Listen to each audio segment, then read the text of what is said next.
If you want to catch tonight's species, you're gonna have to get wet. He lives under ledges, rocks, and all kinds of structure. You can catch them in the daytime or the nighttime. Make no mistake about it, everybody loves to eat the lobster. This is the Chevy, Florida Insider Fishing Report.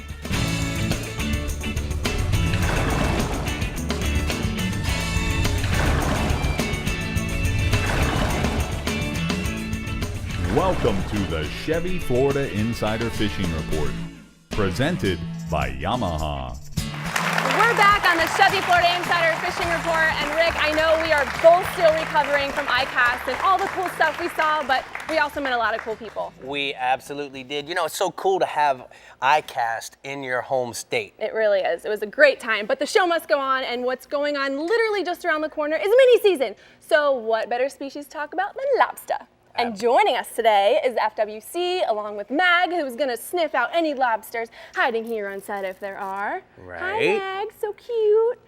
Well, What a beautiful dog. Also on set to talk with us about this beautiful red truck behind me is Ed Bailey from Chevrolet. We'll be hearing from him a little later. Look, I'm blend. It's my favorite color. It is your favorite color. I think he did it on purpose because he knows red, and I can't say no, so, you know, maybe me and this baby are going home. Maybe.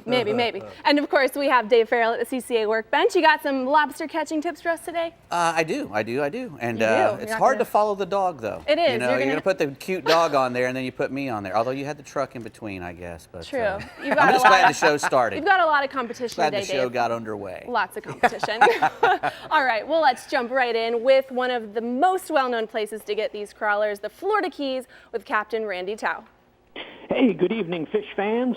You know, when we talk about lobsters, it's a big deal in the Keys, not only commercially with all the commercial lobster guys, but the recreational diver that likes to snorkel catching lobsters. You just can't imagine how many people show up for this. And it's going to happen next week, starting Wednesday and Thursday for the mini season, and then a week from then is the main season.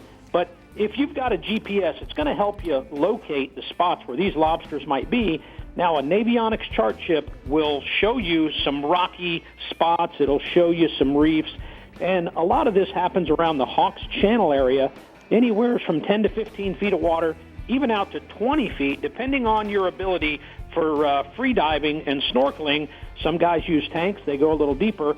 But that shallow water, if you get over a rocky reef or some of these grass ledges, there's an undercut under that ledge, and these lobsters will get underneath it. Now, you're going to have to hold your breath long enough to get down there and look and find them, and then you got to tickle them out. Remember, you can't spear these lobsters. You got to tickle them with a net, and it's a lot of fun, and it's certainly something that people have done for many, many years, and it's a family thing that I do with my family as well, and we've been doing it for a long time.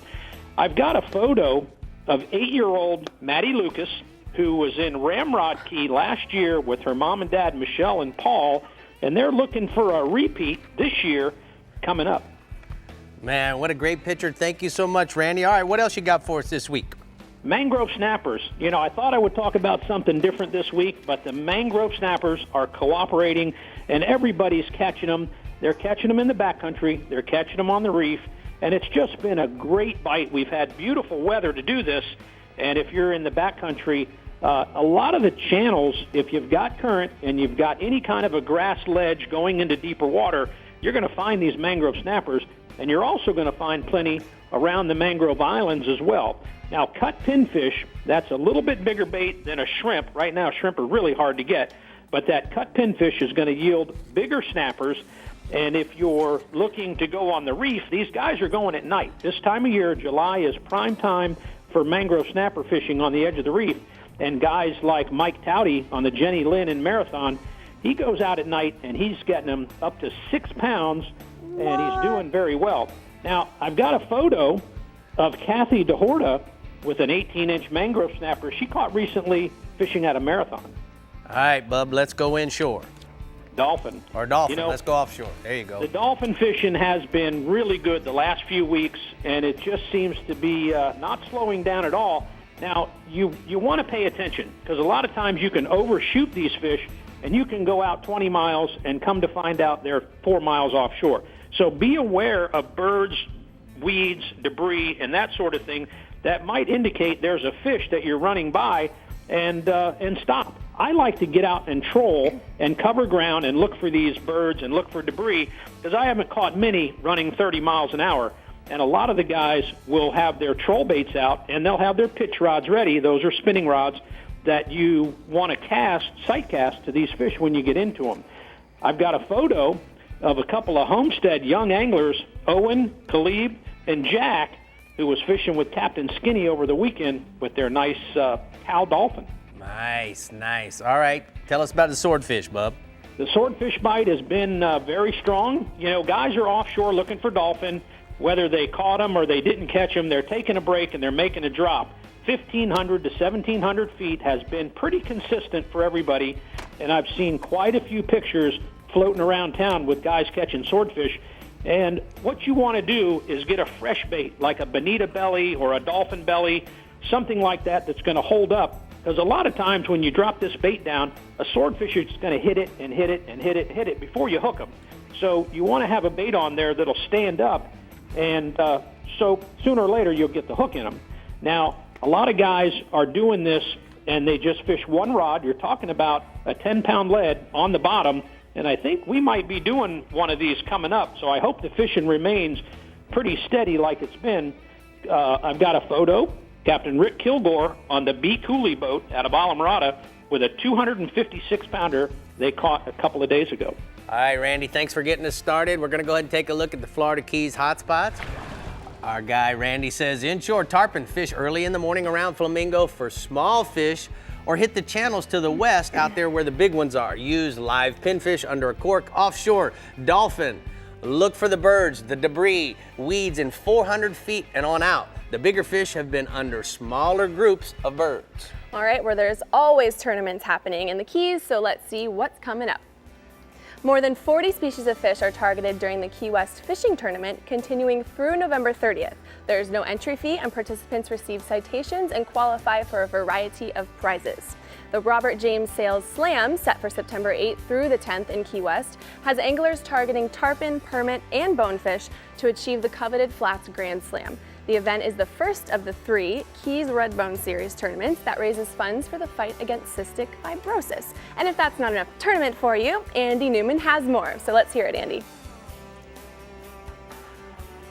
Well, hi guys. The Upper Keys Lionfish Derby is set for July 28th and 29th. It's to be headquartered at John Pennekamp Coral Reef State Park in Key Largo. We all know that lionfish is the most unwelcome invasive species. They prey on our infant native fish such as snapper and grouper. Now, the only way to control them is to kill them. Diving with a pole spear or nets is the most efficient way to catch them. And properly clean, they're great to eat. At the Derby, teams of up to 4 divers will compete for cash and prizes. Divers can win for most, largest, and smallest lionfish. More details at reef.org. Again, reef.org. And for more information on fishing tournaments in the Florida Keys, go to flakeys.com. Deep fried lionfish, super good. Have you had it? Yes, Yeah, up it is with really Jim good. Ross in the Central East region. Cool. Super good. Have no fear, Captain Mike Holliday in the East region is here to tell you just how easy it is to have a plentiful mini season. Hey, Mike. Hey, Bree. You know, we're really fortunate. Whether you have a boat or you want to dive from shore, there's just a lot of great lobster diving in my region. There's walk-in or boat spots like the rocks that are north of Jupiter Inlet, Hope Sound Public Beach, Walton Rocks Public Beach, the north and south side of Fort Pierce Inlet have big long reefs on them. The Rio Mar area of Vero Beach has some. And then there's Peck's Lake, which is a 8-mile stretch of reef south of the St. Lucie Inlet, where the water is anywhere from 4 to 15 feet deep. We call it Lobsterville. There's just going to be an armada of boats out there on the mini season. Then if you like to dive deep, the 6-mile reef and all the artificial reefs in the region, they also have really good lobster diving. Now, a lot of the lobster divers in my region are going to start at night when there's not as much pressure on the water and the fish or the lobster are out crawling. Make sure you have a measuring device with you when you're on the water, and you want to have a diver down flag displayed when there are divers in the water. Only when there's divers in the water. When you're driving around, put that flag down. It's illegal. Expect crowds at all the major boat ramps. Be courteous to the other divers, and particularly if you pull up to a spot and somebody else is already there, give it to them. Even though you think it's your spot, first come, first serve, and don't overlook some of the obvious places like the bridges and rocky shorelines that are just inside our inlets. A lot of the better hauls during the lobster season come out of those spots. Now moving offshore to some of the fishing, there's still good sailfish bite taking place throughout the region in anywhere from 60 to 300 feet of water, mostly along the well-established rips, edges, and color changes. You know, some of the boats out of Jupiter and Stewart this week, they had 5 or 6 sailfish releases. The majority of those fish are coming as multiple fish hookups. So you want to have a bait in the water at all times, even when you're fighting fish, so that you can kind of catch more fish or hook up more sails while you're going. Watch for sails free jumping or swimming on the surface. A lot of them that are swimming on the surface look like palm fronds when you're running. So if you see one, just run right up to that location, put out baits. That's also a great place to start fishing because you know there's sailfish in the area. Live bait like thread fins and sardines are working really well on the sails, but troll ballyhoo works really well as either fish naked or with a pink or a blue and white skirt. Average sailfish in my region is going to be 40 to 50 pounds. All right, let's go inshore, Hollywood. Well, you know, if you like to catch sea trout and you also like to fish lures, this is a great time to be on the water before the sun gets up and target spotted sea trout in my region. The best action's coming in the Indian River in both St. Lucie and Indian River counties, so up on the northern region where there's still good seagrass with sandy potholes and a lot of bait.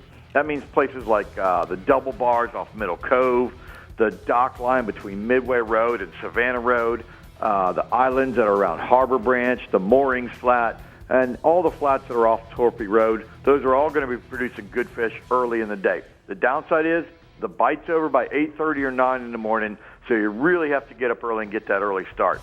There's a lot of juvenile pilchards, pinfish, and pigfish around, as well as ballyhoo, or the really half-beaks. So, you know, soft plastics like a saltwater assassin, either in the 5 or 6 inch shad, in the drunk monkey, the Houdini, the Papa Smurf, or the electric chicken colors. Those are really banging the trout really well right now, as is a Texas roach-colored Texas shad, one of the bigger ones a bigger bait that's getting a lot of the bigger fish. Any of the dark colors that are fish weedless right now will work. Put them on a 1/8 ounce jig head. You can also throw small topwater plugs in either black and gold or black and silver. And if live bait's your game, a live shrimp, a pinfish, or a pigfish, or a sand perch put under a cork, that'll produce plenty of fish for you. The average sea trout's going to be 2 to 5 pounds. And then the other thing going on, it's prime time for catch and release snook action. That remains steady in the inlets and along the beaches, with a lot of new fish moving into these areas pretty much on a daily basis. If you're going to ask me, I'd say that there's really only about a third of the normal snook populations we've seen in past years in the Lake Worth and in Jupiter and in St. Lucie inlets. But Fort Pierce and Sebastian inlets, they're reporting big populations and outstanding fishing. So it seems like the overall snook population is moving north. That being said, there's still a lot of fish on the beaches in places like Hope Sound Wildlife Refuge, Jensen Public Beach, and South Beach in Fort Pierce, where the bait tends to gather up. Small lipless plugs or a saltwater assassin sea shad, really anything that looks like a juvenile pilcher or a threadfin, they'll catch fish in those low light conditions. But once the sun is up, it's time to go to live baits, even when the water's dirty. Threadfin, sardines, pilchers, and croakers, those are going to be your top choices. Mullet, pogies, and pinfish will also work really well. Freeland them on 30-pound tackle, 40-pound fluorocarbon leader, and the appropriate size circle hook for the bait. Average snook's going to be 5 to 15 pounds, but there are some big ones in there. I got a photo of a big one. That's Anthony DeCicci. He caught that nice snook in the inlet, and that fish ate a live croaker. Nice fish, Hollywood. Speaking of nice fish, how's the bass fishing these days, bud? Well, you know, it's been a really windy summer, and that wind out of the east has really played a factor on Lake Okeechobee. The water levels are up, navigation's safe, but the western side of Okeechobee is dirty. That means the fishing's tough. But I was talking to Captain Mike Jones of MikeJonesGuideService.com. He said there's been an incredible topwater bite using white frogs on the edge of the Kissimmee grass between Henry Creek and J&S Fish Camp. There's also a lot of fish feeding on bluegill on the east end of Kings Bar. So a chatterbait or a topwater plug, work through the pencil reeds, will get you a lot of blow-ups. Live shiners are the way to go for big fish, but big numbers are coming on topwater lures. Average bass on Okeechobee, 1 to 3 pounds, with fish to 9 pounds coming on shiners. All right, thank you so much, Hollywood. Great report. We're going to take a look at the East Region hotspots.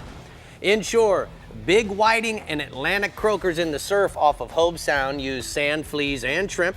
Look for the clean water. And then offshore, mutton snapper, mangrove snapper at night on the Loran Tower Ledge. Live pilchard Spanish sardines and grunt plugs are going to work for those snappers. Snappers. We are just getting fired up here on the Chevy Florida Insider Fishing Report, so stay hooked to see what's going on in the Northwest region.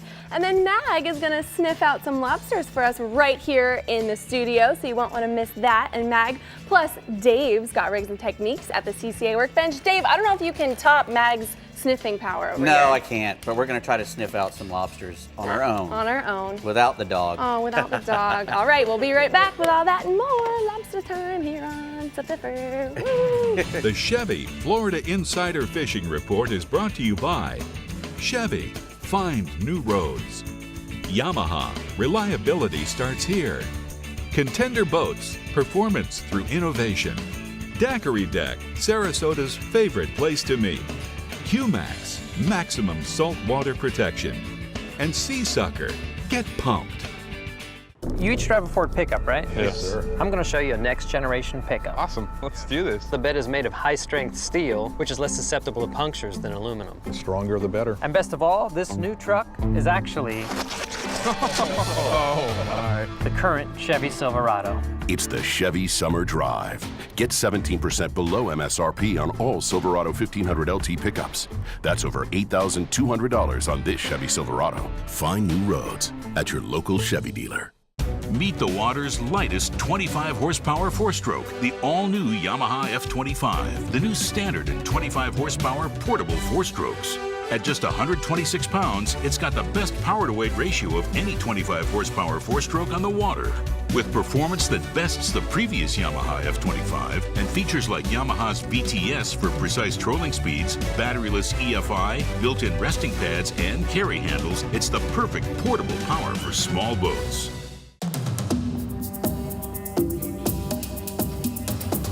It's one of the most ancient forms of hide and seek known to man. And nobody knows how to play the fishing game better than the backcountry guides and offshore captains of the Florida Keys and Key West. Ready or not, here we come.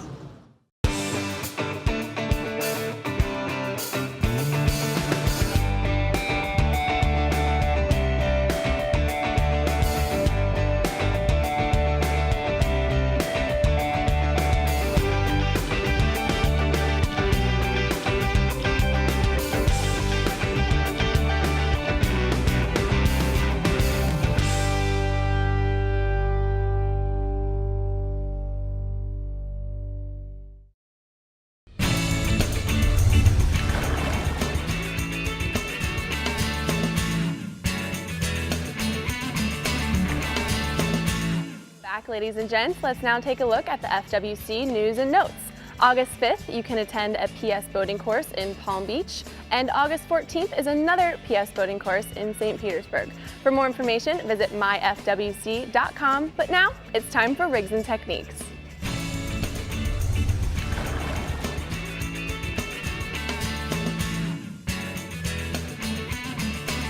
Well, we're here at the CCA workbench, and we talk about rigs and techniques every week, Dave. And lobsters, something that you and I don't do every week. But, you know, Jimbo Thomas, he really filled us in.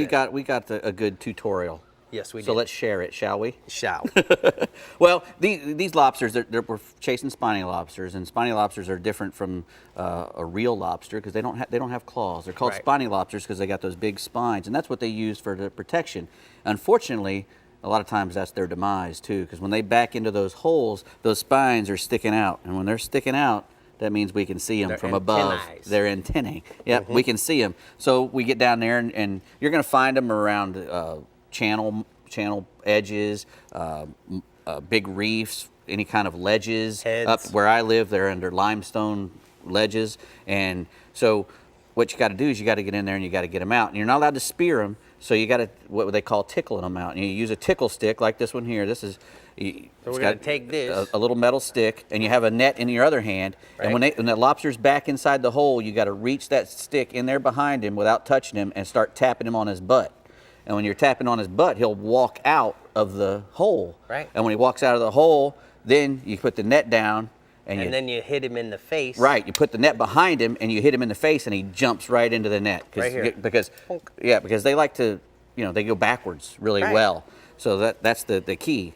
So that's what you need to do to catch them. And we actually have the largest commercial fishery in Florida is for lobster. They do like $20 million worth. 6 million pounds of lobsters come out of here. We're gonna need gloves. You need to have a pair of gloves, a tickle stick, a net, and a gauge. You have to have a gauge because the lobsters have to be 3 inches from the start of the tail to the eyeballs, the carapace, they call it, the hard part of his head. That's not right. It's not? No, according to my man What over is there, it? he's shaking his head. That ain't right. But he'll clear that up for us Yes, later. he will. You just got to put that gauge on. You got to have the gauge. Let's put it You got to there. have the gauge. And you have to measure the lobster. I almost said the fish. Right. You can tell we're really out of water here. Yeah, exactly. You got to measure him in the water, guys. Right. Because guess what?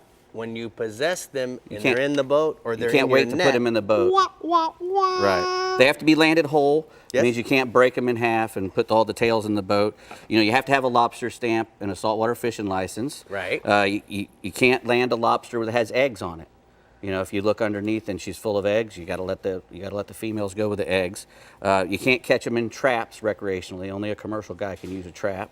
And you can't share bag limits. You're only allowed 6 per day in most places, 12 all the way through Florida. But in the Keys and some parts of down here in the South, So you only get the 6. So you can't have 10 people on the boat and have 4 people fishing and you keep 60 lobsters because you got 10 people. That means you can't share The them. other thing guys do is they do it at nighttime. Right. The lobsters come out of the ledges. They crawl get up at on the night. grass. They start moving at night. About 2 hours after the sundown, they start moving. And then once they're out there moving, the guys will use a thing called a bully net. Right. And when they're out there, and a bully net is like it's a net like this, but the net comes out here, so it's got the 90-degree hoop. Yeah, a hoop like this. So you got lights in the water, and as you're going over those flats, you'll see one down in there, and you'll just drop that net on top of it. And if you drop the pole end towards his face, he'll back right up into the net. Right. So that's a really good way to do it. A lot of guys catch a lot of them at night doing that, and it's probably a lot more comfortable. You're not. It's at nighttime, so it's cooler, and it's still very effective because they're all moving at night. It's more fun.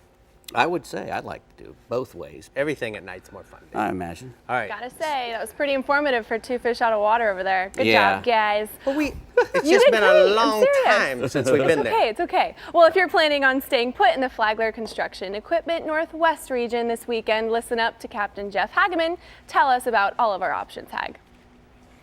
Lobster can be found in my region, the lower half of my region. Most of our lobster are going to be a little deeper, so you're going to have to use a tank. You're going to have to do a tank dive to get them. 60 to 120 feet of water is where they're generally found, and they're going to be bigger than the lobster down south because they don't get dived on a lot. They grow up here, and they get a chance to grow. So a lot of our lobster are going to be in that 5-pound range up to 9-pound range, so they're a lot bigger. That being said, they're not as tender to eat, so most of those lobster you're going to have to cut up and fry. Cooking them on a grill, they get a little tough when they get a little bit bigger. We do have 2 different kinds of lobster in our region. We've got spiny lobster, which they have down south, but we also have a bulldozer lobster or a slippery lobster. Both are delicious. The slippery lobster tends to be a little bit sweeter than the spiny.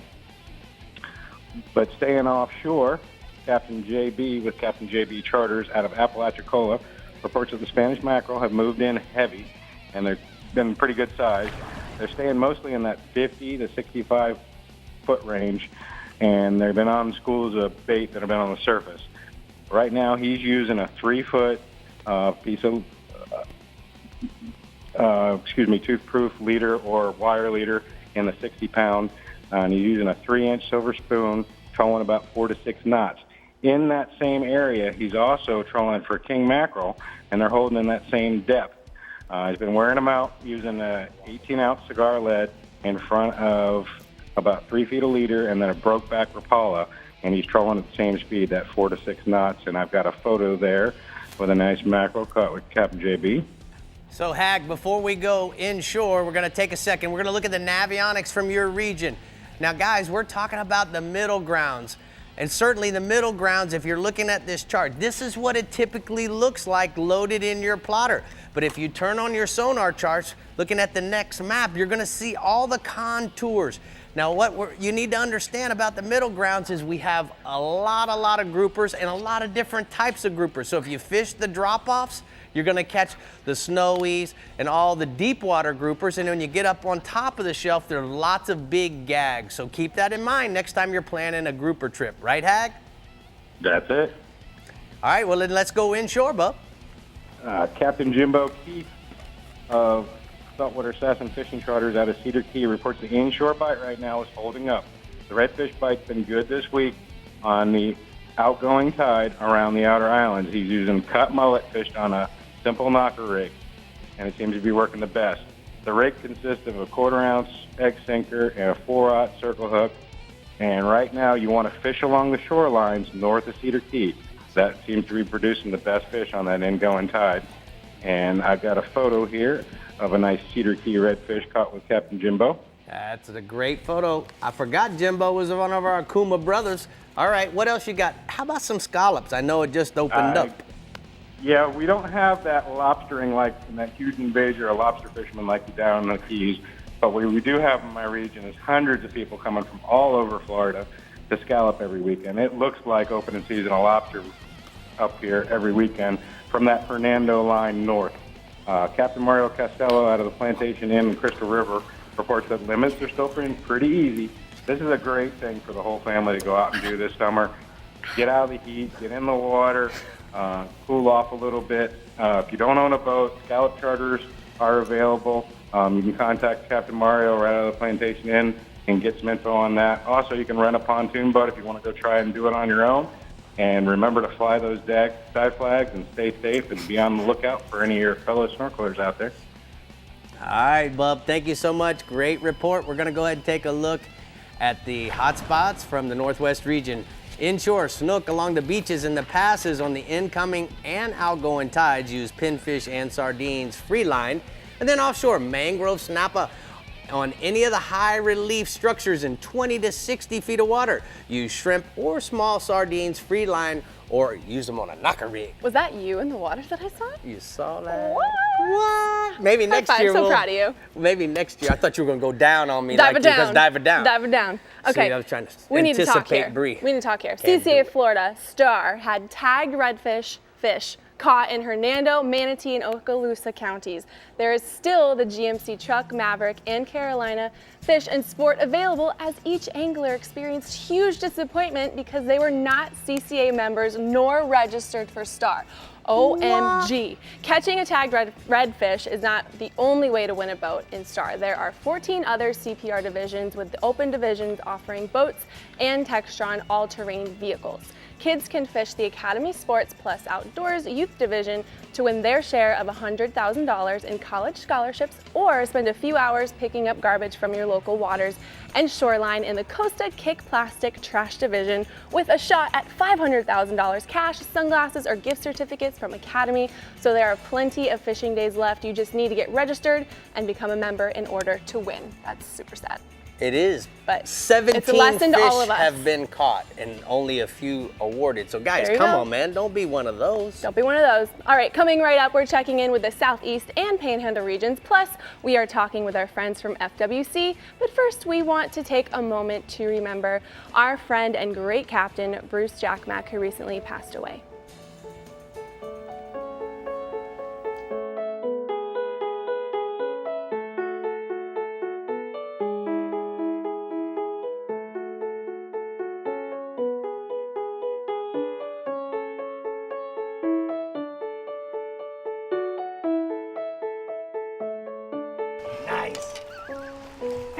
You ever had one of those? Are you kidding me? Happen like that?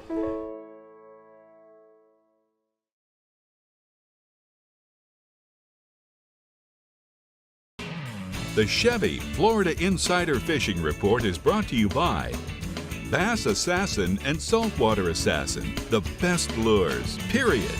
Blue Water Outriggers, everything for your outdoor adventures. The American Fishing Tackle Company, precision tackle and performance clothing since 1958. Best parts, best prices, Bennett Auto Supply. Costa Sunglasses, see what's out there. And Casa Vieja Lodge, 5-star angling in beautiful Guatemala. I'm Captain Rick Murphy, and I'm a life member of CCA. Why am I so involved with CCA, you ask? Because I want our fisheries to be in better shape for my kids and their kids. CCA is working to ensure the future of recreational fisheries and the rights of recreational anglers. The future of fishing starts today with you. How do you want to leave things with your kids? If you're like me, you'll want to make the right choice and go to joinccaflorida.com right now. As close as you're going to get to a sure thing for catching billfish is Guatemala. They're here, man. This has been a 20-year run, buddy. These things haven't left. There's no cycle. When it comes to sail fishing, this is the real deal.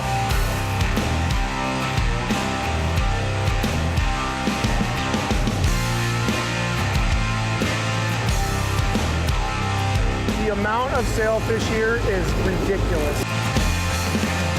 This summer, people are experiencing all the excitement Chevy has to offer. Oh boy. I'm looking straight up. Holy smokes. I can't tell I'm towing anything. Wow, that's the jam right there. Go for thrilling drives and deals at the Chevy Summer Drive. I want to go to a Chevy dealership right when I get home. It's the Chevy Summer Drive. Get $2,500 total cash allowance on most Chevy Cruze models. Find new roads at your local Chevy dealer. So welcome back to the Chevy Florida Insider Fishing Report. As you can see, we have our special guest, Captain Alberto Mazza. Yes, sir. Did I say that right? That's correct.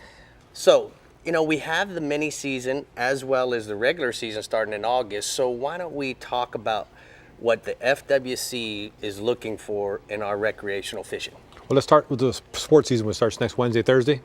It's a 12 bag limit throughout the state, except for Monroe County and Biscayne National Park. So we'll be looking for size limits, bag limits, and making sure they're harvested the correct way. So what's the difference between Monroe, Dade, and all that? Monroe County is 6 per person during the sports season, and Biscayne National Park, which is an area inside of Miami-Dade County, is also 6. The rest of the state will be 12 during the sports season. All right, so obviously safety is a huge part of this weekend, or this season. So what do we need to make sure we have on the boat? That's the biggest thing we look for. Is we look at it as a public safety event. There'll be a lot of boats and a lot of swimmers in the water, so we make sure that everybody has their safety gear. The dive flag is very important. If you're going to be diving from a boat, it's a 20 by 24 size flag. If you're diving from the shoreline, it's 12 by 12. So we're going to be looking to make sure everybody's safe out there. That's the most important thing. Also, impaired boaters, and make sure everybody, if you're going to be drinking on the boat, have a designated driver while you're on the water.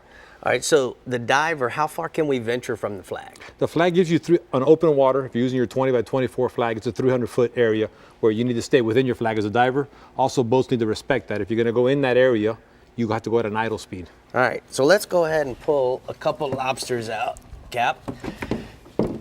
First off, we're going to give you this one, and you're going to show us measuring it how the FWC is looking to measure it. Well, this is a legal size lobster, and what we're looking for is point it to that camera there. Proper measuring is going to be, obviously you have to have a measuring device, which you'll need to have with you in the water at all times. These animals need to be measured in the water. You'll start at the tip of the carapace, and if you do it correctly, their eyes will usually move up.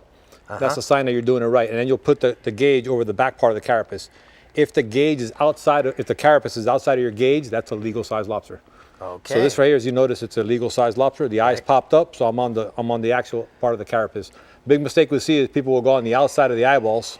That gives you like another fraction of an inch, and then they'll think it's a legal size lobster. So make sure you're touching hard shell here and hard shell in the back, and you won't have any problem. And then also, once you do that, flip them over and make sure you don't have an egg-bearing lobster, which you can tell. So how will we look? We look right here, right? Right here in the tail. If you look at this is a female lobster, but she has no eggs. You see a big orange pouch there. That's egg-bearing. You can never have those. You got to return them immediately to the water. You can tell, man, I'm really used to this stuff. As you can tell, you're doing pretty good grabbing them. I'm pretty impressed. I got gloves on. Well, these hands, Bob, look at these hands. They quit working a year ago.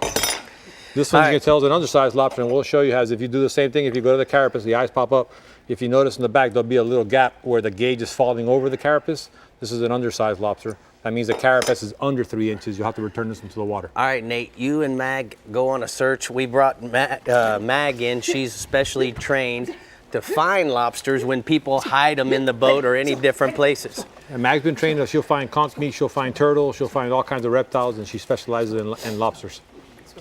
So let's talk a little about you. We covered the head. Now, the head and the tail, does it have to be attached, Cap? While you're on the waters, they have to be attached, but people ask us all the time, if you get back to the marina or to their docks, what's the rule there? Well, if you separate them at the dock or at the marina, we do a tail measurement, which is 5.5 inches on the tail measurement. All right, so let's talk a little bit about night diving. Are you allowed to do that down in the Florida Keys? And the Keys, night diving is prohibited during sports season, but bull netting is allowed. Once the regular season opens up August 6th, you can night dive and bull net in the Keys. All right.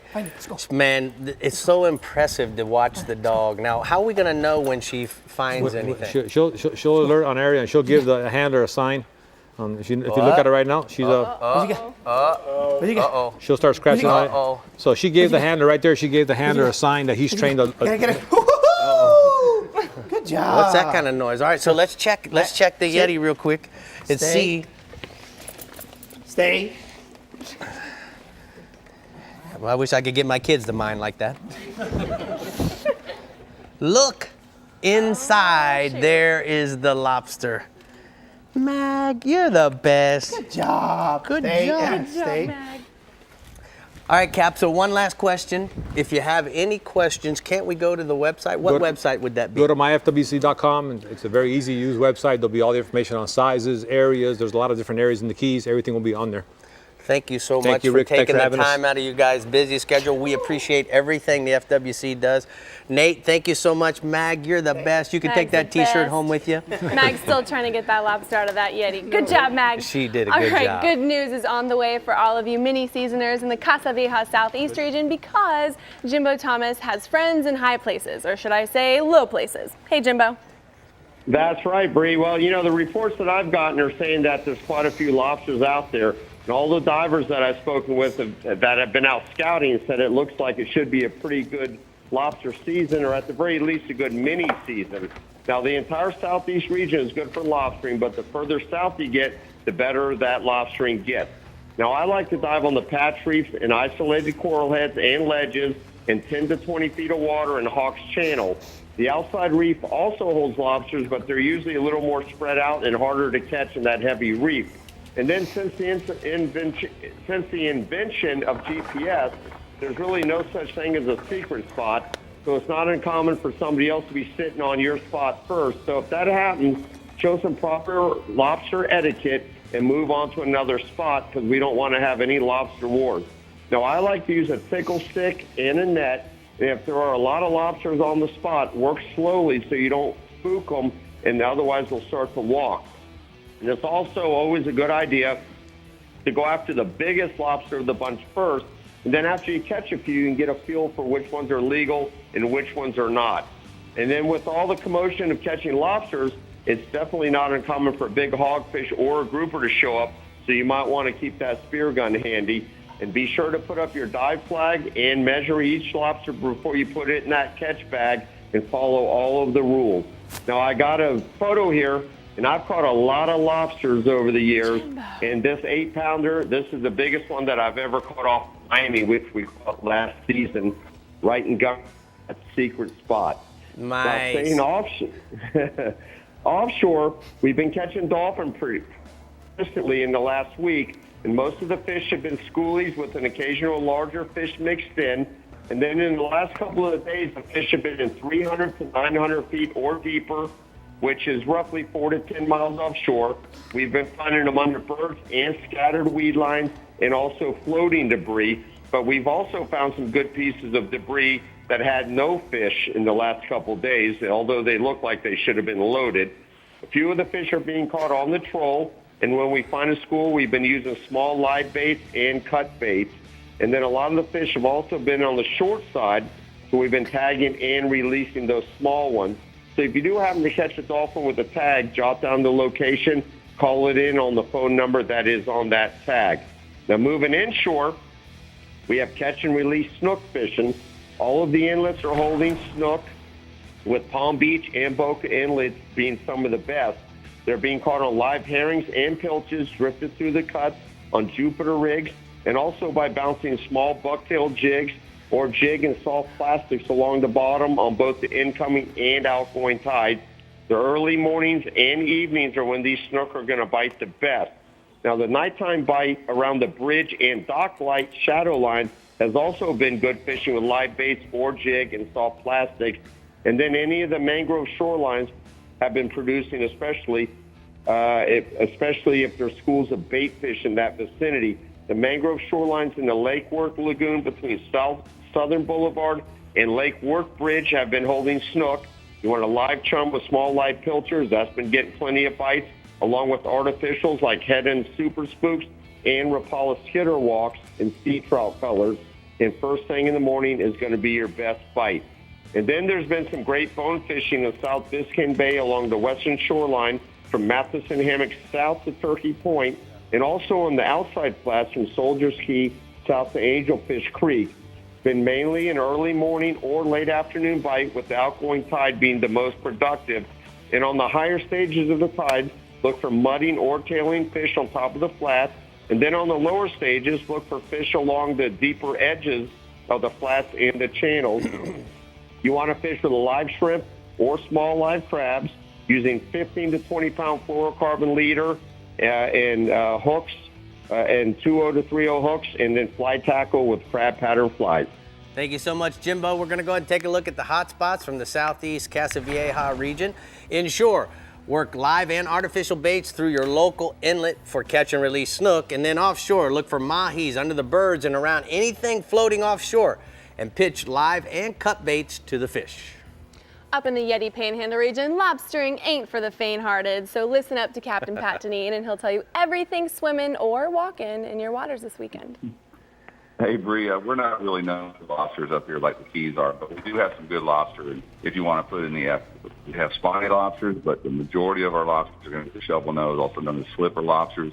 You do need to be scuba certified, and mixed gases are preferred because most of our good lobster bottom is going to be in 80 to 130 feet of water.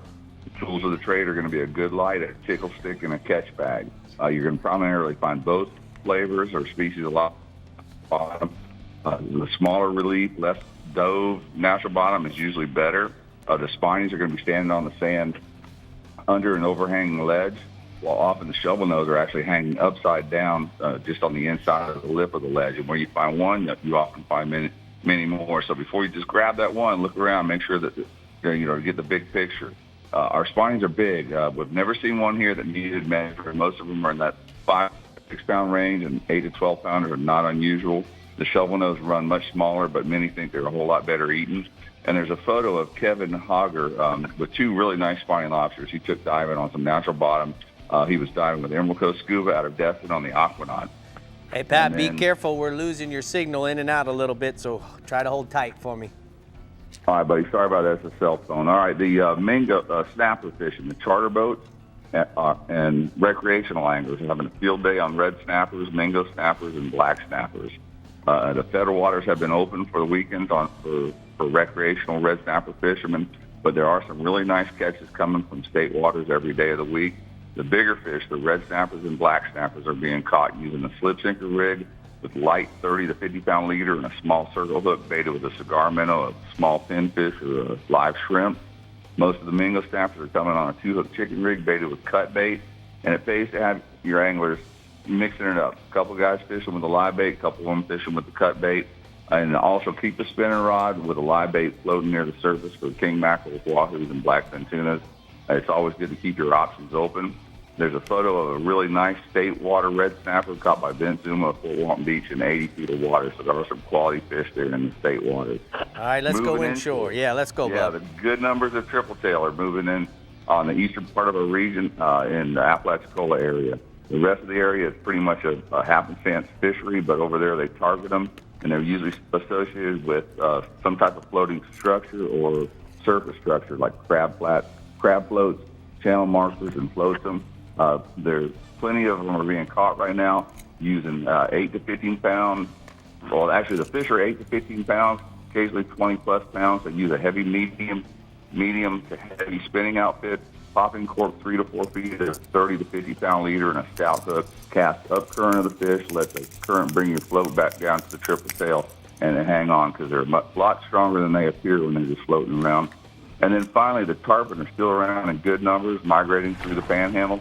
Unlike earlier when we were finding big schools of fish, they've broken up into smaller groups of 3s, 5s, 10s, 12s. They're all traveling east to west along that color change. So your best bet right now is to anchor up on the quiet section of the beach away from the parasails and the jet skis and the recreational boaters and let those fish swim on up to you. 3 to 5-inch pilchards, cigar minnows, and herrings rigged on 50-pound bite tippet and 6 to 7-knot circle hook. The typical size of the fish is 70 to 90 pounds, but there are some bigger 130-plus pounders swimming along. Often those big fish are going to be a single. There's a photo of Sam Walters, and he caught his first tarpon with me a couple days ago using a live bait on a circle hook right off that second sandbar.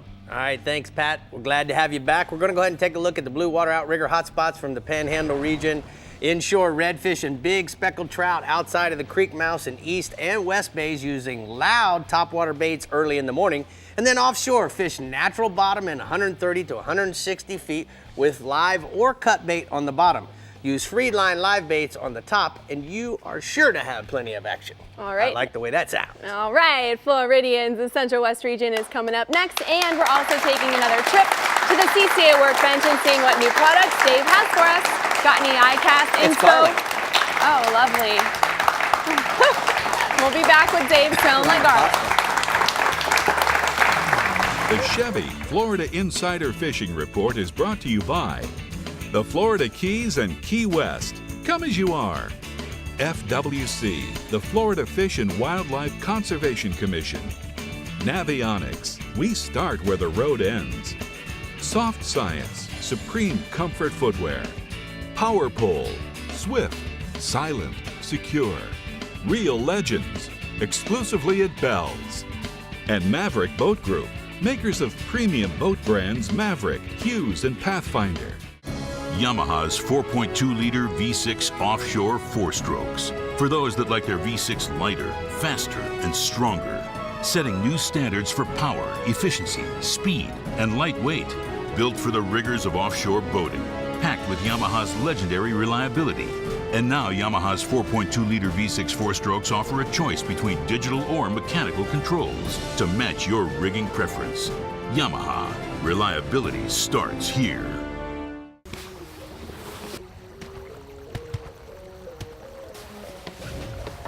Hey, how do you like your contender?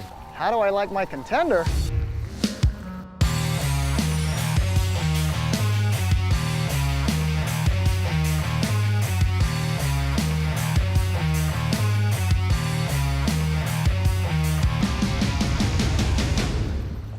What's not to like? Dude, I just saw a contender, and man, I gotta give me one.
Here at the CCA workbench, and yes, sir. Just like we always do every week, we talk about products, and it's that time in the show. We've had some crazy stuff going on tonight, Dave. Well, but we're starting off with some lobster products, and what you're holding there is a net called the Snet, and the difference between this net and a regular lobster one is it's got this snare that's built inside. You can see here this nylon snare, and when you get the lobster in there, you pull on the handle, and it shuts the net. He's not getting out of there. And it locks too. It's got a little lock right there, a little bean lock, so you can only use, once you get him in there, you can take him, you can use one hand to swim or whatever to get back to the boat to measure him. Or do that because what ends up happening is you put the net over them and they start that going around with the tail. All you got to do is look at how simple this is. We're just going to pull back on the handle until it clicks, and now he can't get out. Can't get out. Gotta love it. I wonder if I could use one of these on Miss Murphy. I don't doubt that. She wouldn't be able to get out. Yep. What do you think? If she got out, you'd be in terrible peril. That's what I think. Now, this is the lobster intestinal remover. It's pretty appropriate after that. It's a deveiner. And but I'd hate to be a lobster. That's all I got to say. What this is, they use this to get the sand vein out. Well, it ain't the sand vein, as we all know. It's the poop vein. It's the poop vein. Yeah. So you turn the lobster over and you put that up there and you give it a turn and it all comes out. It's a lobster colonoscopy. A lot of times they'll click one of the antennas off and do that, but this is a lot. I like this, a lot cleaner, and they don't break off in there. Looks like there's gonna be a Kleenex. It's a reamer. This thing is sharp too. I know this can really hurt a lobster. Exactly. Yeah. Oh, he's gonna be deheaded by the time you do that. Hopefully. That's correct. That's right. And this is our last lobster product, but this is called the Tail Hunter, and it's a tickle stick. You can see on this end is a tickle stick with a snare built inside of it, and this snare closes just from the lobster's weight. You put it and he gets in there and he can't get off. That's FWC approved as well. It's a 1-year warranty. It's aircraft stainless steel cable in there, so it's not going to mess up on you if you take care of it. Anodized aluminum. Really nice looking tickle stick. If you're going to carry one, you might as well carry a nice one. It's a tickle stick, snare at the same time. These 3 products, all you need. That's all you need right there. A pair of gloves, but you're not going to need a pair of gloves for true. Hands like these, no problem. No, you don't need them. Well, this is a new product that we saw at ICAST. This is called the Fish Bomb and the Quick Slick. And what they are is it's chum in a can. Chum oil in a can. Fish flavored attractant. You can spray that one on your baits or whatever. It also has a UV enhancer if you want to put it on plugs and whatnot. Also, if you'll notice, there's a little swivel on there. Yeah. I mean, a hole, and you can put your swivel and a weight on the line and drop it down, and it'll just. Oh, and then just set this thing off. You set it off all the way down first. Don't do it. No, I'm not. Because it'll spray. I don't trust your ass. Anyway, you put that thing all the way down, and it'll just and it'll go all the way down, and you let it sit there, and it'll put spray from the top to the bottom, disperse all that stuff, the Manhattan oil and whatnot. Wow. I wonder how many flavors they got. You guys gonna have to go online and check that out. Right. And Bennett, we're going to do a little thing for Bennett here. This is the Deck Marine starter battery. If you go down to Bennett Marine, you go in and check it out. The Deck Marine starter, this thing is, long, deep charger, so it'll start everything you want. If you want to go get a good battery, head out to Bennett. Yeah, that's a great battery for your 4-stroke Exactly. motors because it has high cranking capacity. Yep. That's as much as I know about that battery. I know it's heavy. All right, Bree. I know that you got some cranking power, so let's go ahead and go. Yes, I do. In the StarTron Central West region, there lives a captain, and this captain's name is Jeff Page, and he's pretty much off the hook, but he tells tales of keeping things on the hook. Can you write the end of this story for me, Page? Yes, I will. Not having a lobster in our region is a normal thing, so what I did, I replaced lobster with tarpon. And the tarpon fishing remains consistent in our StarTron Central West region with fish in the bays as well as along the beaches and holding around the bridges at night. To the south, guys are still doing real well from Stump Pass south to Gasparilla Pass, targeting fish early in the morning with live freeline crabs as well as thread fins. And then to the north, guys are doing real well around Egmont Key south to Longboat Key, targeting fish with cork thread fins, pinfish, and as well dead menhaden on the bottom anchored up. The nighttime bridge fishing can be really good too. New Pass Bridge, Longboat Pass Bridge, and of course the Anna Maria Piers and Skyway Pier have all been providing good tarpon action at night with live pinfish or ladyfish. The key has been anchoring up if you're in your boat and letting the baits free line out with the tide. And guys up in South Tampa Bay are doing well too with the DOA Bait Busters and the new live target menhaden swim bait. I've got a tarpon photo tonight of Tyler and Johnny with their first tarpon they got with Captain Ryan Ellis of Venice. Second species, permit. The permit bite remains Second species, speckled trout. Rick, this time of year with a water temperature near 90, speckled trout fishing's a lot better than people think, and the key is knowing where to be at certain times of the day. Early morning, as long as the tide's high, look for the bigger fish holding up in the mullet and bait schools over the turtle grass flats, as long as there's good flow in water. As the day warms up, look for the fish to move out to your deeper grass flats, 4 to 6 feet. Some of the areas that have been producing good trout to the south, the flats off Devilfish Key, as well as Mondongo Island, and the flats off Emerson Point, Rattlesnake Key, and Bishop's Harbor to the north.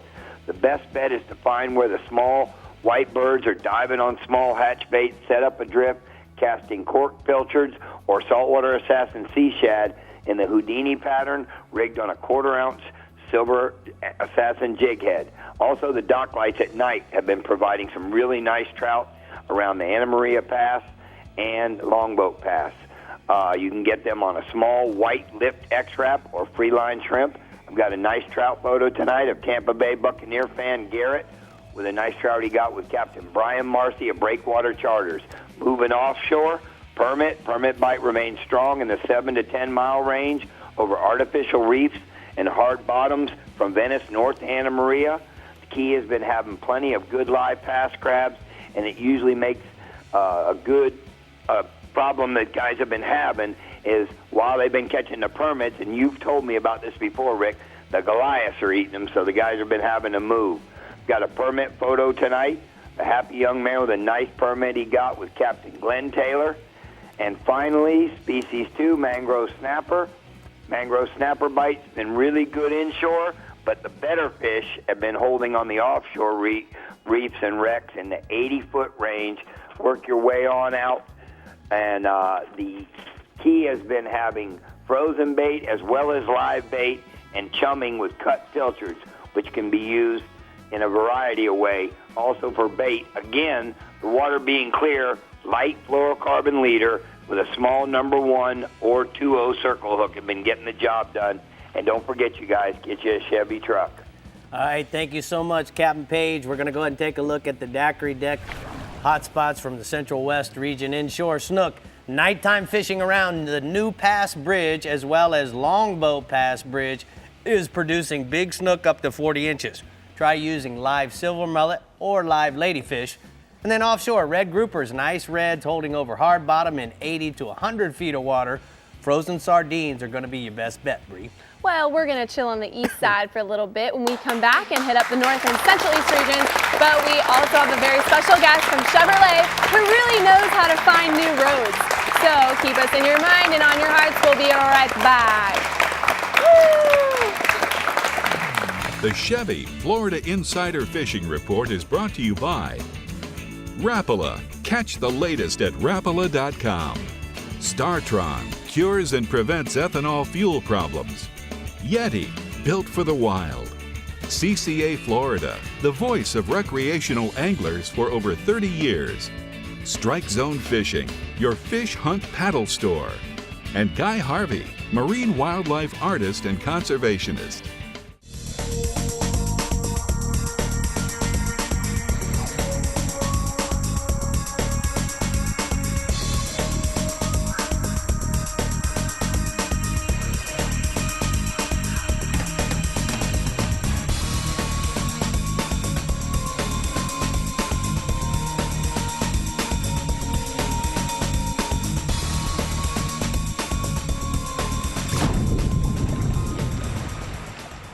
You each drive a Ford pickup, right? Yes, sir. I'm going to show you a next generation pickup. Awesome. Let's do this. The bed is made of high strength steel, which is less susceptible to punctures than aluminum. The stronger, the better. And best of all, this new truck is actually the current Chevy Silverado. It's the Chevy Summer Drive. Get 17% below MSRP on all Silverado 1500 LT pickups. That's over $8,200 on this Chevy Silverado. Find new roads at your local Chevy dealer.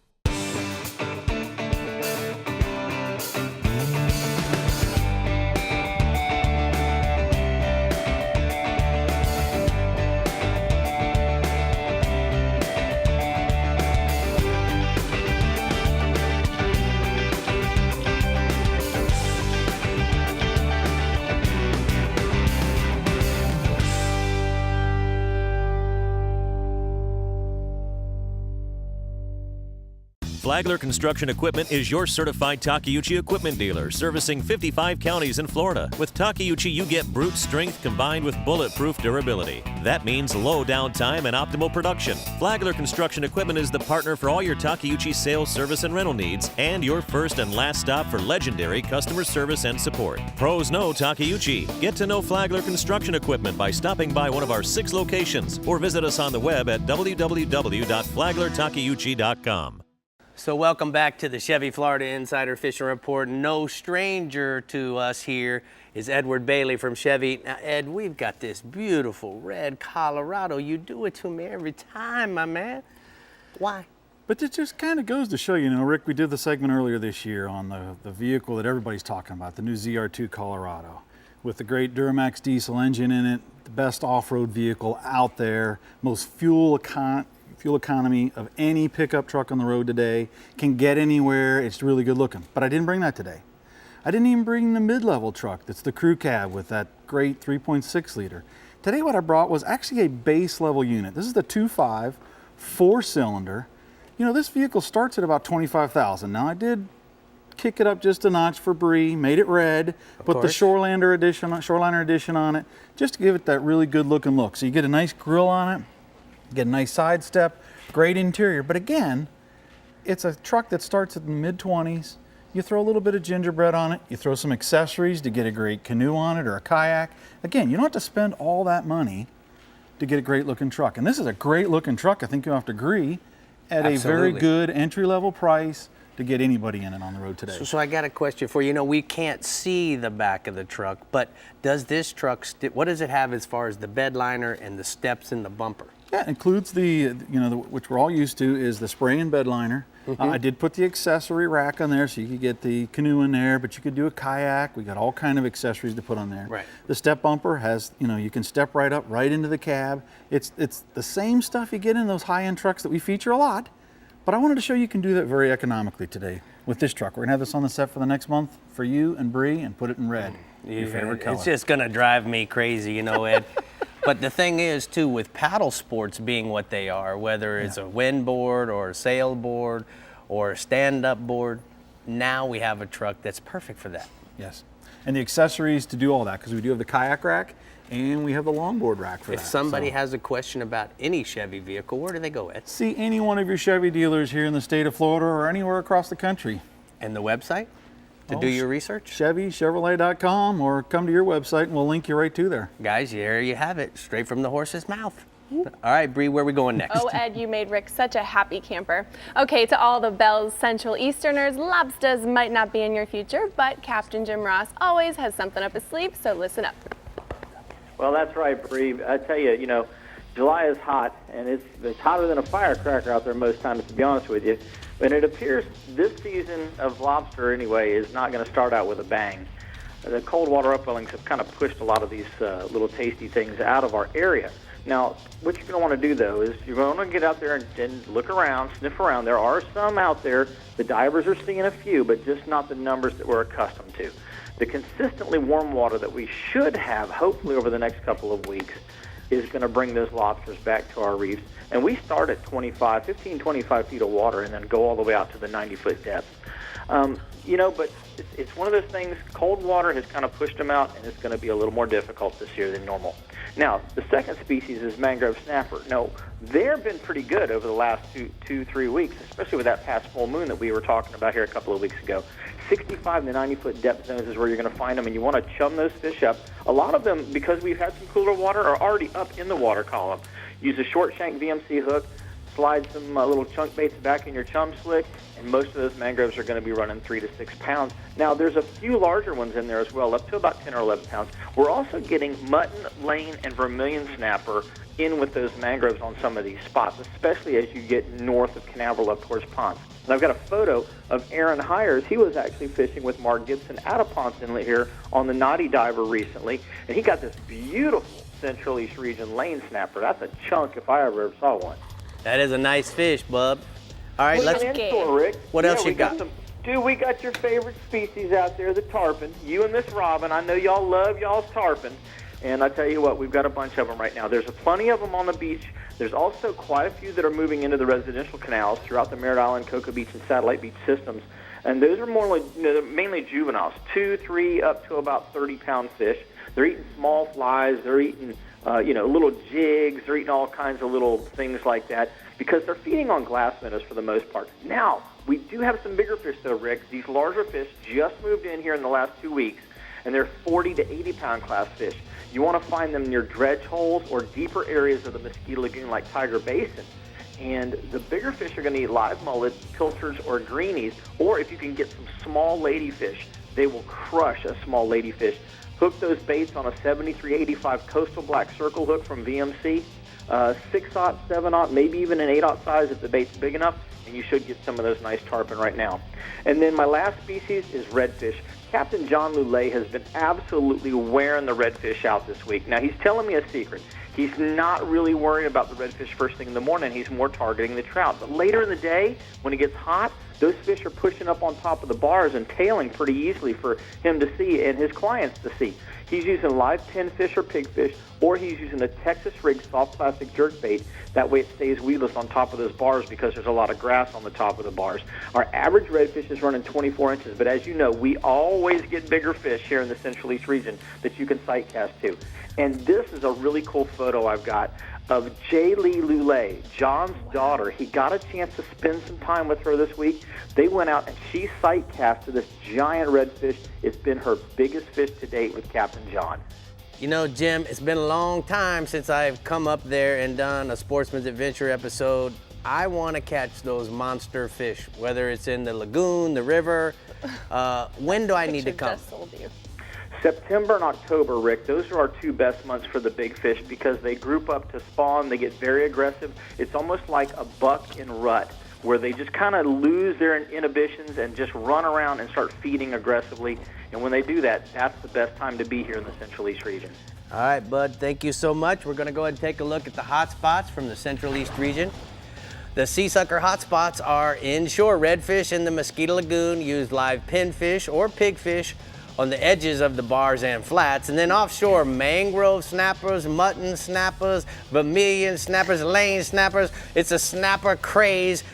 All this is possible if you use cut bait near the structure in 65 to 90 feet of water. I kind of made my own hot spot. You got caught up in the snapper. I got caught up. The snapper always get me. Of course. Let's get Tommy Derringer in the Strike Zone Northeast region up here and see what his face has to tell us about the bite this weekend. How's your face, Tommy?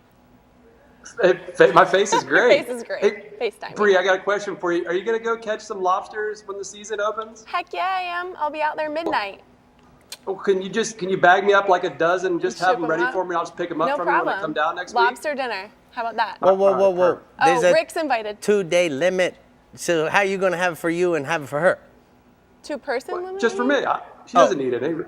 You're down there all the time. I don't get them, so. I have to save them for you. Okay, I'm with you. I'm with you. All right, we're going to Tommy's house for a lobster boil.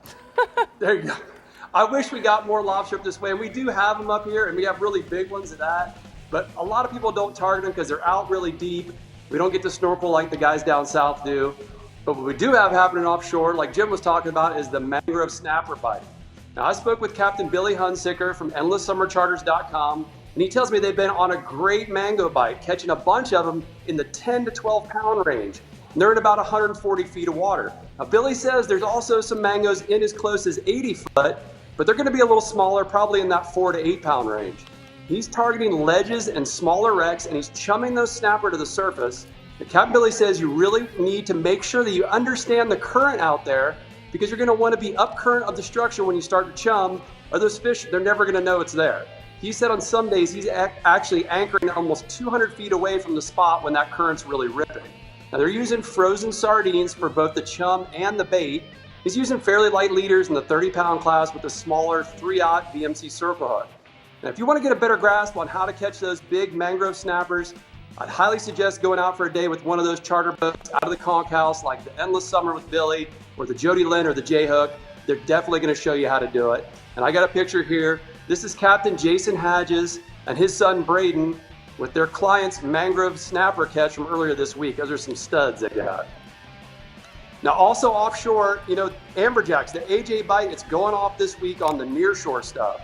I spoke with Captain Brian Walker from WalkerCharters.com, He's been catching a bunch of those AJs this week in about 80 feet out of St. Augustine. Brian tells me that just about all the wrecks in that general depth are holding big schools of those amberjack. Just like the snapper thing, Brian says chumming has been a great way to get those fish fired up. He says he's going to take some extra time in the morning, net some extra pogies along the beach before he heads out. Then he tosses about 30 to 50 live ones over the wreck, and those AJs are coming up pretty much right away to take a look at that bait. And once they're fired up, you just feed them a live bait. He's even been catching some on topwater plugs, which is a pretty awesome sight to see. Captain Brian did say that sometimes they do get a little leader shy, so be ready to downsize your hook and your leaders to get the bite if that's what's happening. Now those AJs are running 15 to 40 pounds, and I got a picture that Captain Brian sent me. This is his client, Lauren Chance, with a nice AJ she caught in about 80 feet of water this past week out of St. Augustine. Nice. Now, moving inshore, the flounder bite has really picked back up this week in both St. Augustine and Jacksonville. Many of those creeks close to the St. Augustine Inlet, like Robinson and Poncho Creeks, have flounder stacked up in the deeper creek holes and the runouts on those last couple hours of early afternoon outgoing tide. The docks and the riprap in the St. Johns River close to the Mayport Inlet, they're holding good numbers of flounder as well. Now a mud minnow on a 1/4 to 3/8 ounce jig head fished along the bottom is going to work really well this week. And this week, a ton of those small little 2 to 3 inch finger mullet have started to show up. And those little guys are making for some primo flounder baits. So don't forget your cast net if you get out there this weekend. Now also inshore, the snook bite, it's been good all summer, and there's some really good ones being caught right now. The canals and the bridges from Daytona all the way up to Palm Coast, they're holding some snook, especially during low light or even some no light conditions. You're gonna wanna get out just before first light or just before dark. And for that hardcore angler, if you get out and fish those last couple hours of the outgoing tide this weekend, which is well before the sun comes up, you'll definitely put yourself in a good spot to catch some big snook. I would toss a Rapala skitter walk or a subsurface plug like a Rapala twitch and mullet along those docks and bridge pilings. Now finding live shrimp throughout the region, it's been tough right now, but if you can find them, you can float a free live one back on a circle hook, and that's been working as well. I got one last picture here. This is my client, Ira, with a nice snook that he caught with me in the Palm Coast canals on one of those Rapala twitching mullets. How you like that twitching mullet there, Chief? That twitching, man, it's got the right twitch going. It catches a lot of fish. Yeah, man, little zigging and zagging, looks just like a pilchard or a pogie in your region, and I'm really proud of that bait. Wait till you see the new colors that Rapala's got coming out. I'll be sharing those with you over the next few new product sections, right, Bree? Absolutely. Cool. Tommy, looking forward to it. Thank you so much. We're gonna go ahead and take a look at the hot spots from the Northeast Strike Zone region. Inshore, flounder on the last of the outgoing tide fish the creeks and the docks close to the inlet with mud minnows or mullet on a jig head. And then offshore, amberjacks on the wrecks and 80 feet and deeper. Chum them up by using live pogies. Arg, we have one more region to pillage. Oh, look at that accent. And that is the Southwest region, so don't walk that plank just yet. We'll be right back on the Chevy Florida Insider Fishing Report. The Chevy Florida Insider Fishing Report is brought to you by Chevy, find new roads. Yamaha, reliability starts here. Suffix, the world's most hardcore fishing line. The IGFA, conservation through education. Get your hands wet. Flagler Construction Equipment, your exclusive Takeuchi dealer. And Okuma, inspired fishing. When you're moving a big offshore boat, it's all about thrust and trust. For thrust, nothing compares to the Yamaha purpose-built 5.3-liter V8 Power Pioneer. And for trust, Yamaha's new F350C model becomes the only outboard in its horsepower class to feature a 5-year limited warranty. Never settle for less than complete confidence and control in the open water. That's Yamaha V8 Power. Get the best and forget the rest. Inside you, there's an outside you. A you that takes the road less traveled than the road less traveled, and finds the comforts of home extremely uncomfortable.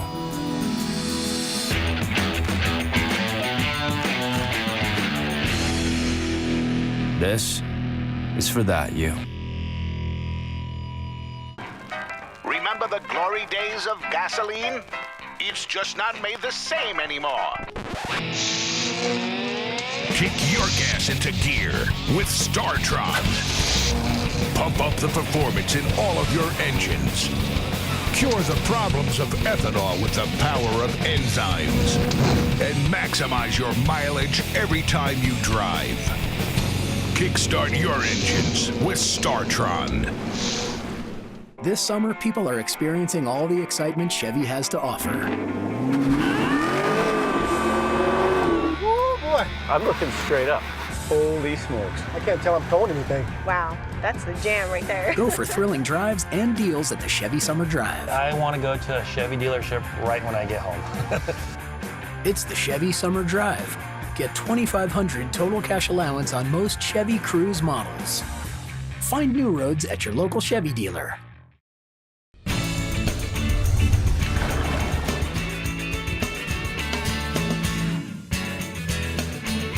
Hi, I'm Robert Shamler with JL Marine with your Power Pole tip. Today we're going to talk about something that's pretty exciting, and that's the new heavy-duty hydraulic hose.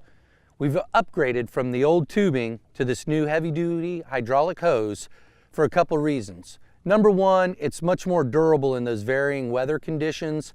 When it gets really hot or really cold.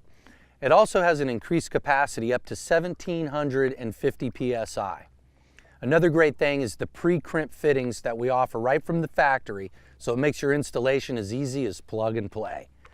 And we also offer additional hose in a 3, 5, and 10-foot lengths. So if you're doing an installation like on this bay boat and you've located the pump further up, you can get those additional hose lengths when you purchase your power pole. Next week, we're going to talk all about the new and improved pump and motor system that comes in 2017.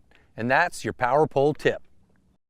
So Bree, Yes. I want to show you, this is the new Unwind magazine. It's published by the same people that produced the Keynoter, and I'm so honored to be on the cover. Yes, you are. Legendary angler Rick Murphy, the And then fish whisperer. They did a full article about all the things that we do Wow. here on the Chevy Florida Insider Fishing Report and That's awesome. tournaments and whatnot. So guys, you can catch, find this down in all the places where they have the Keynoter through September. Yep, and it has 2 state awards and is known for the best lifestyle magazine in the Florida Keys. And Rick Murphy's on it as How the fish cool whisperer. is that? How cool is that? Thank You're you, so guys. famous. Thank you, guys. You're fish famous.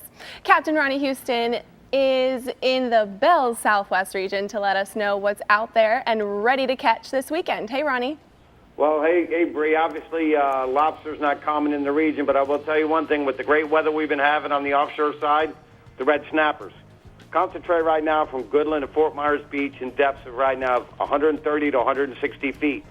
Keeping an eye on the weather is going to be really important. But look for fish raised up on your bottom finder. Now, depending upon the current, weight anywhere from 6 to 9 ounces, like I said, depending upon the current. Anchor up, drop me down live sardines or herring, but also a variety of cut baits such as squid, herring, sardines, and bonita. Now, if you start catching smaller fish, continue working the area. Even the smallest piece of structure might be holding a good amount of keeper fish. Some areas you might have to weed through to catch quality fish, but sooner or later, I promise you, you're going to get on a pile of good-sized fish like I did in the last couple of days. Took a little bit of work. We got on a pile. We banged 10 fish in probably 8 minutes with 5 guys, and I got a couple pictures of a group photo of Daryl, Andy, and Jeff. And I got another picture of Captain Mike Avenant and myself. Took a little bit of time. We let a lot of smaller fish go, but we got on one pile in a matter of 8 minutes. We got our keeper size. So, like I say, be patient. Sun's out, guns out. Sun's out, guns out. Midnight, you been in the gym, or that's just a hard-working man? I'm just staying in shape to keep up some of these young guys out there now. There you go. You're doing a good job, bud. Hey, the red groupers, Fort Myers Beach to Boca Grande. You want to concentrate a little closer in, 65 to 85 feet fishing hard bottom or ledges, big or small, really doesn't make a difference. The thing is, when you get out there, sometimes it takes a while. You have to move around to find quality fish sometimes. Your normal spots don't produce. Just keep working the area. Baits include cut squid, herring, sardines, and depending upon the current, 5 to 8 ounces of weight. Good moving water is going to be the key. It's going to be a better bite. If the tide goes slack, you're going to have to wait a while. On both species over the weekend, when the tide got slack, bite got tough. As long as we had good moving water, we did catch quality fish. Now on the inshore side, the snook. Fishing the beaches all along the coast, especially the last couple hours of the incoming. to the top of the high in the first couple hours of the outgoing. Concentrate on rock piles, low down shorelines, tight, and troughs off the shoreline when the tide gets lower. Live pilchards, silver spoons, white bucktails. You can also walk the beach and see these fish swimming tight to the shore. You really don't need a boat. The late afternoon this week is going to be the high tide, so try to fish the areas that don't have a lot of foot traffic. Also, small lip plugs and swim baits will work with a steady retrieve. And I got a couple more pictures of a gentleman with a nice snook and a lady angler with a nice snook, and both of those fish were caught down in the southern end of the region. Nice. Also, we got the trout, grass flats anywhere from Big Pavilion Key to Lawson's River, on the higher stages in the tide, in depth of 2 to 4 foot of water, using a Bass Assassin oval foot cork, 4-inch Rupert colored shrimp on a 1/4-ounce jig head, bouncing the bottom on your lower stages, the outer edge of the flats where the fish drop off, using top water walk the dog lures, in bone, chrome, chartreuse for trout up to 28 inches on your lower stages on the edges. And I want to thank the Chevy Florida Fishing Report for the condolences for Bruce Jackmack. We are going to have a Sunday morning sunrise service at 6:30 to 6:45 at a Gordon's Pass, a later service later on at Hodges Funeral Home, I believe around 3. This was a guy, if you were in need and there was something to help support somebody, this man was always there. Great guy. We're going to miss him. Those are the service times. Thank you very much. Thanks, Ronnie. I have a quick question for you. Yeah. It was great seeing you at ICAST as well as some other captains. I just have a question. We saw so many cool things. Was there anything that stuck out to you product-wise that we can all look forward to? Yeah, the new products out by Power Pole, the vision's going to be interesting, and that new charging system's going to be interesting. It's really a no-brainer. It's going to be self-explanatory. It's not really too confusing to get figured out. But I think that charging system is really going to be something to look forward to. You hear a lot of guys, we're out all day fishing, using our live wells and stuff like that. Well, guess what? We went to crank the boat. Couldn't get the boat started, enough battery power. So the vision and this charging system is going to help that angler always make sure at the end of the day with him and his family, he can get that boat started. True that, Ronnie. Thank you so much. We're going to go ahead and take a look at the Southwest Regional Hotspots. Inshore, Redfish, York Key to Pine Island Marina. Fish the high water under the mangroves using live pinfish or cut baits. And then offshore, Permit, Goodland to Fort Myers Beach, fishing the wrecks 7 to 20 miles out using the live crab. All right, well, we have gone through the entire state of Florida, and now it's up to you to get out there and catch them. But not before you find out what we're helping you catch next week. We will be right back here on the Chevy Florida Insider Fishing Report. That's correct. There it is. You each drive a Ford pickup, right? Yes, sir. I'm going to show you a next generation pickup. Awesome. Let's do this. The bed is made of high strength steel, which is less susceptible to punctures than aluminum. The stronger, the better. And best of all, this new truck is actually the current Chevy Silverado. It's the Chevy Summer Drive. Get 17% below MSRP on all Silverado 1500 LT pickups. That's over $8,200 on this Chevy Silverado. Find new roads at your local Chevy dealer. The ultimate predator has evolved again. Now, Yamaha VMAX SHO Performance is prowling the waters in 4 hungry, exciting new models. With their 4 valves per cylinder and double overhead cam fuel-injected design, these advanced 4-stroke predators are taking performance to a whole new level. Vicious, lean, efficient. VMAX SHO. The pack is growing.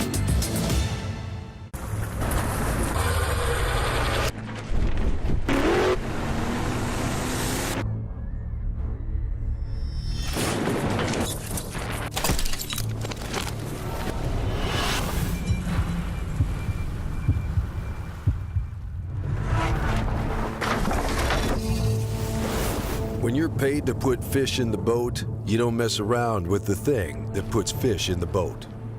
Always use the best line. Thanks for tuning in to the Chevy Florida Insider Fishing Report.